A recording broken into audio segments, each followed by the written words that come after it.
Kabando wa Piero bakolirani of course muzeyi nti bakolira muzeyi kati kikulema okutegeera kitagisa mwana kye kitegeera ekyo nti this man is showing you nti omusika waali amubalaga yadde waali atambula naye omusika ki amubalaga era ayogerwako bano kye batategeera they are wasting time on Mpuuga Amuriat.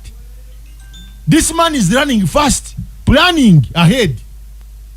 Oba muntegeera nkuwulira so kati bano banagaana okuzuukuka obudde bugenda bakwata obudde bujja bakwata tuddeyo ate mu 2026 tutandika okwekwasa ebintu byebimu electoral reforms kubanga nazo zalina okuba nga zoogerwako mu budde akadde kabakwata ontegedde ebintu bye balina okuteekako concentration kubanga ti ekisooka ekiruma bannayuganda kiki wana bavubuka tebalina ki mirimu.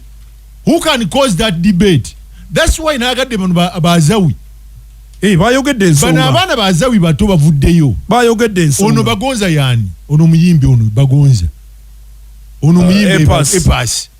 These are young boys and girls speak issues but and is ogenda kugundi talk shows ez'amaanyi nti there is something waliwo akadde akavuga nti waliwo omugigi oguzza omuto gukuba akadde naye bano tebakawulira ensonga zaago bakoleki baziwulire. Don't talk about bya Mpuuga oyo yalya abantu bonna bategeera ne kooti yakakasa nti ngakola ki yalya. That is not discussion now. Ekyo kyakola kyaggwa bano ba Amuriat ne Nandaala ekibiina kya FDC already mu mateeka kyabwe ne ba FDC bannaabwe. Why do you waste time on that? Yet there are other important issues Ugandans need to be addressed. But then Uganda siba siru balaba. Kakate nasingo benefiting President Museveni. Nti timaze okundaga. Nti bannabi abufuzi abali mu opposition. Tibagala President Museveni agende. Anti mulimu. Kubanga kati kirabika yabakasukira ekyokola ki? Ekyokola. Buli lwateekawo embeera n'abazanya ne batandika debate bonna ne baddooko ne baddooko ekyo ng'oli bw'atambula ontegedde naye atobanze kyobitegeera nabo babiraba kyova olaba omusajja gyabagamba Uganda ekola ki etandisa omunnyumira kubanga olwalaba toko show for the first time in the history of Uganda bukyangambira Lubowa nga aba FDC manya bano bagundi ono yani wa DP simanyi afuuka waaki yakasibante nenda bono bijirwa ono wekamuli nenda bano bagundi ono ye gundi mukaku nga bayombagana kyokka ba opposition muvumagane ba Alex Mufumbiro ba opposition tekuli weni alemu oweni alemu otandika otyo okubanga mujja wa maama wo yakuwolereza kyajja kiti ekyo tekinyuma yadde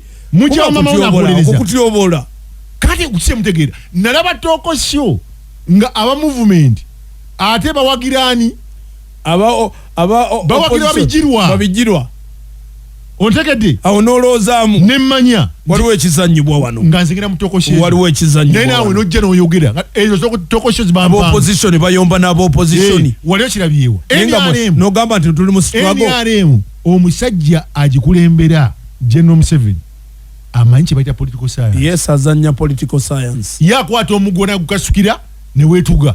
Kakati onako olwenkya akaddeko katukute. Enkya nzikiriza. Essebo.